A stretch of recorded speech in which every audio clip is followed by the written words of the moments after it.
Halo anak-anak, selamat pagi. Bagaimana kabarnya? Semoga selalu sehat ya. Hari ini kita berjumpa lagi untuk belajar bersama.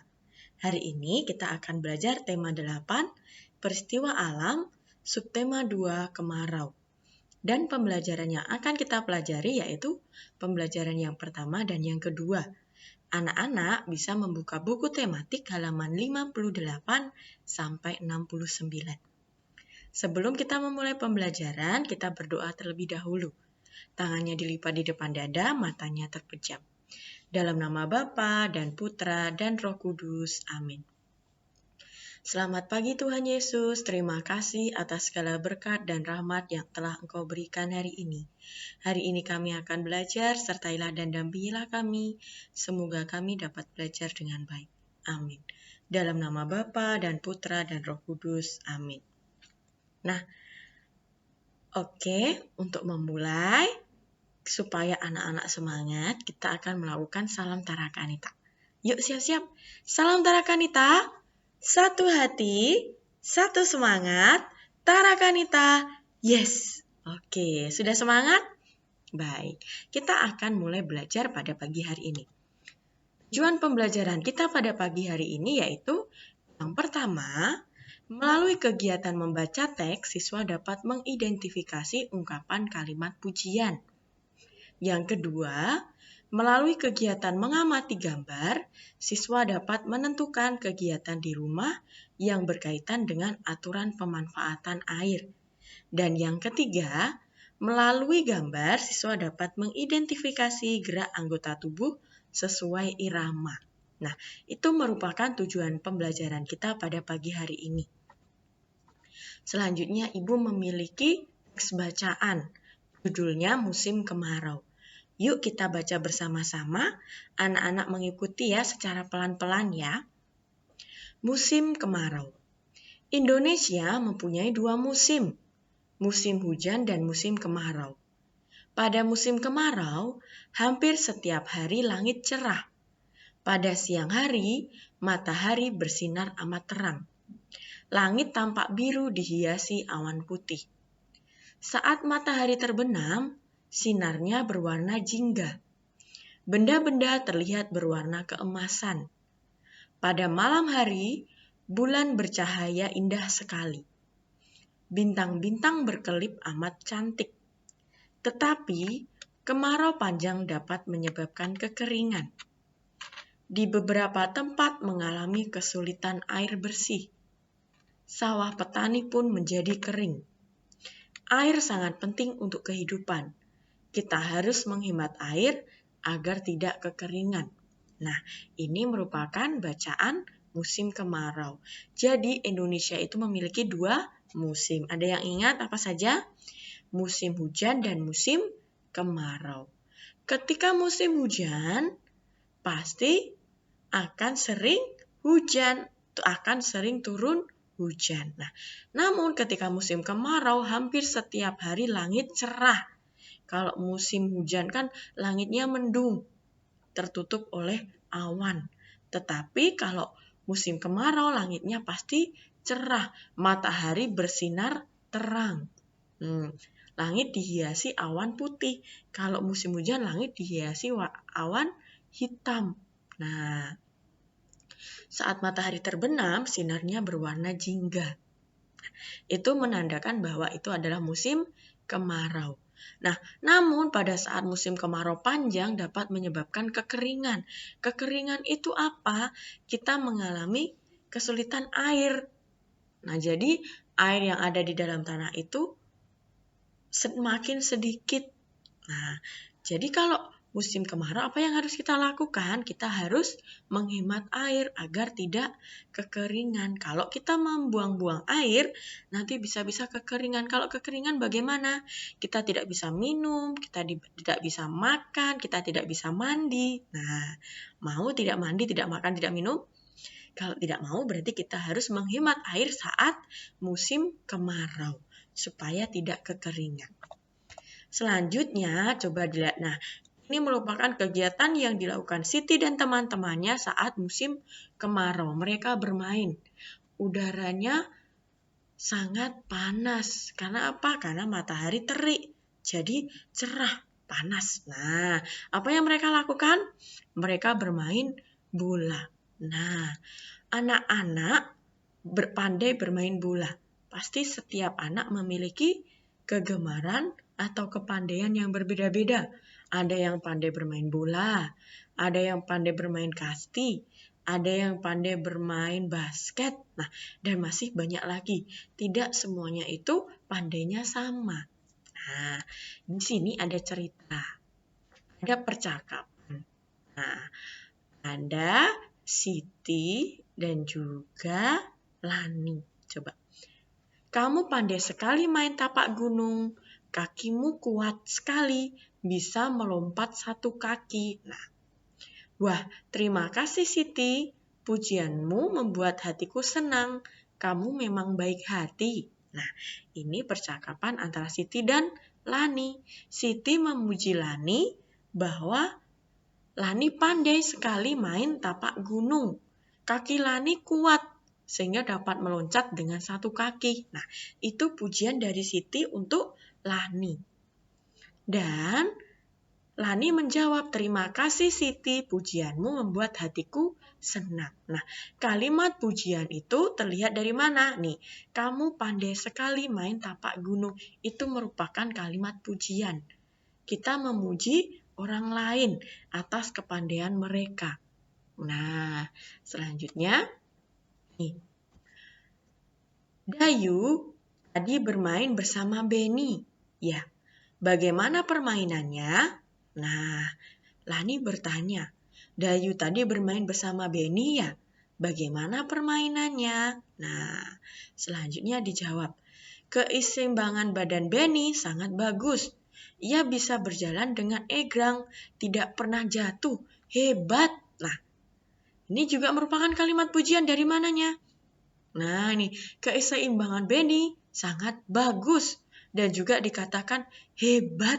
Nah, itu merupakan ungkapan pujian untuk Beni. Kenapa Beni dipuji? Karena Beni bisa berjalan dengan egrang. Beni bisa menyeimbangkan badannya dan tidak jatuh. Itu kehebatan yang dimiliki Beni. Nah, itu merupakan contoh kalimat ungkapan pujian. Nah, selanjutnya, setiap teman punya kepandaian. Ada yang pandai bermain tapak gunung, ada juga yang pandai bermain egrang. Nah, seperti yang Ibu katakan tadi, semua orang memiliki kepandaian, tetapi berbeda-beda, tidak bisa disamakan. Ada yang pandai bermain egrang, ada yang pandai bermain tapak gunung, ada yang pandai membaca, ada yang pandai mewarnai. Nah, tidak semua orang memiliki kepandaian tersebut. Nah, ketika kita melihat ada seseorang yang pandai melakukan hal-hal tertentu, kita bisa memberikan pujian kepada dia. Misalnya, kita mendengar teman kita bernyanyi. Nah, ia bernyanyi dengan sangat merdu. Nah, kalian mengaguminya, kalian bisa memberikan pujian, wah hebat sekali, suaramu sangat merdu. Nah, itu merupakan salah satu contoh ungkapan pujian. Misalnya ada temanmu mewarnai gambar, warnanya indah sekali, cantik. Nah, kamu bisa memuji, wah gambaranmu cantik sekali, warnanya indah. Nah, itu juga merupakan ungkapan pujian.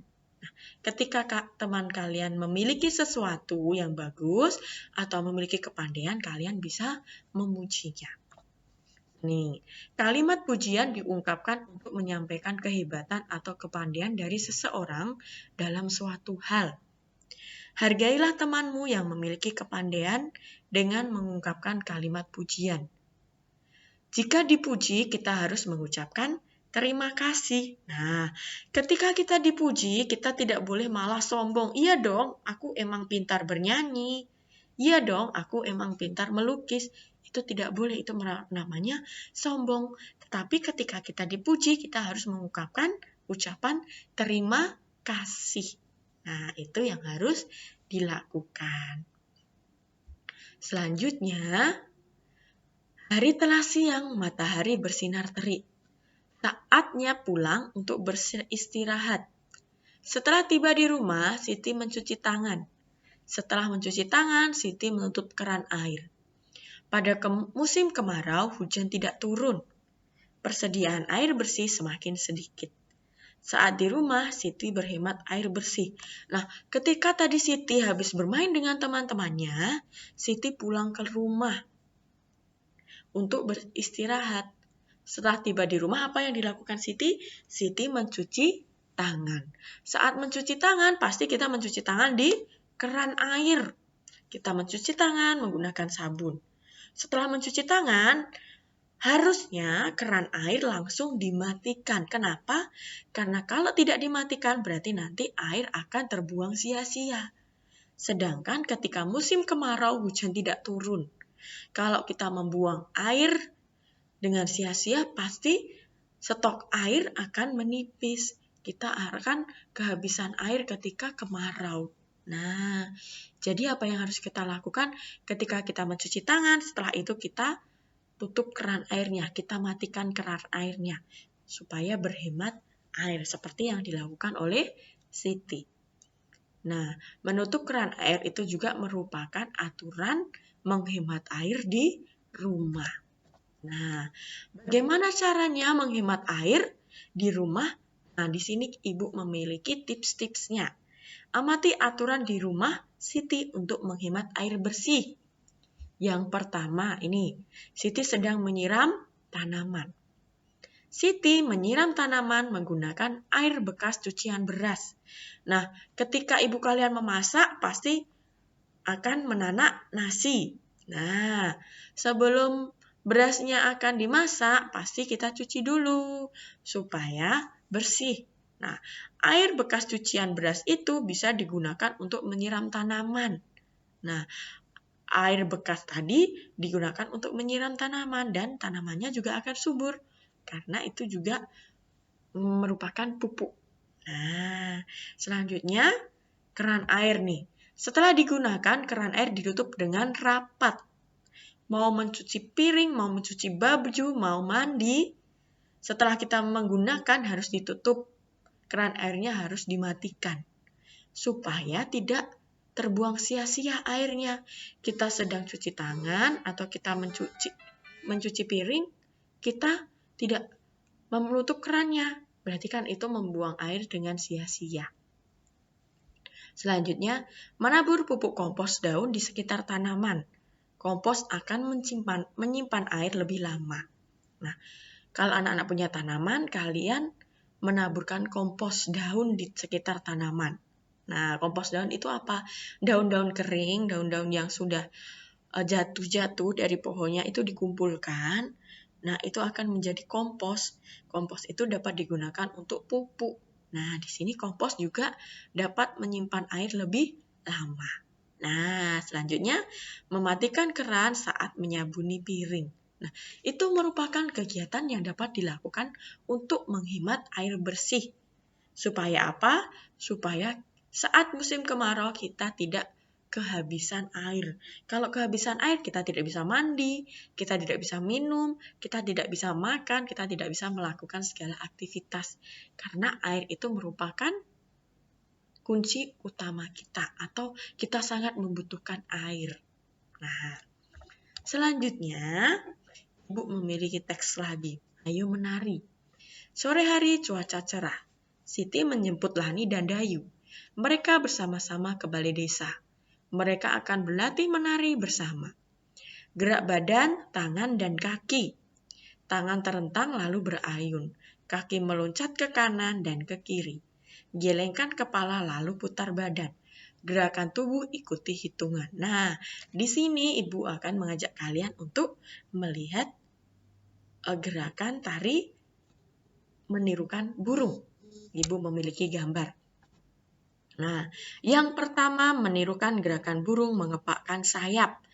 Ini ada tanda melingkar, ini berarti kita melingkar badan kita. Nah, kita berjalan, melingkar, tangannya dikepakkan, seperti mengepakkan sayap, seperti kalau burung itu mengepak.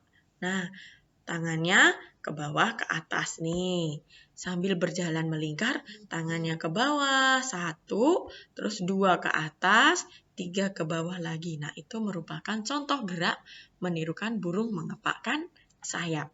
Yang kedua, menirukan gerak burung meloncat, melompat-lompat di dahan pohon. Nah, ini tangannya masih tetap sama, ke atas, ke bawah, ke atas, ke bawah, tetapi yang beda kakinya naik 1, nanti gantian satunya. Itu merupakan menirukan gerak burung melompat di dahan pohon. Dan yang ketiga, menirukan gerak burung mematuk makanan. Kedua tangan di belakang badan, taruh tangannya di belakang tuh. Nah, terus gerakannya, nih ada tanda panah. Maju, kita majukan badan kita, nah langsung tarik lagi, maju lagi. Nah, itu merupakan gerak tari menirukan burung. Ada mengepakkan sayap, melompat-lompat di dahan pohon, mematuk makanan. Nah, paham ya? Nah, pembelajaran kita selesai sampai sini. Nanti Ibu akan mengirimkan tugasnya. Silakan anak-anak pelajari videonya dan kerjakan tugasnya. Nanti tugasnya dikirimkan kepada wali kelasnya masing-masing. Tetap semangat ya, selalu jaga kesehatan. Mari kita tutup dengan berdoa. Dalam nama Bapa dan Putra dan Roh Kudus. Amin. Selamat pagi Tuhan Yesus, terima kasih atas segala berkat-Mu. Tuhan, hari ini kami sudah belajar, sertailah dan dampingilah kami, karena kami selanjutnya akan mengerjakan tugas. Semoga apa yang kami kerjakan mendapatkan nilai yang baik. Amin. Dalam nama Bapa dan Putra dan Roh Kudus. Amin. Baik anak-anak, selamat mengerjakan tugas, selamat belajar, tetap jaga kesehatan selalu. Bye-bye.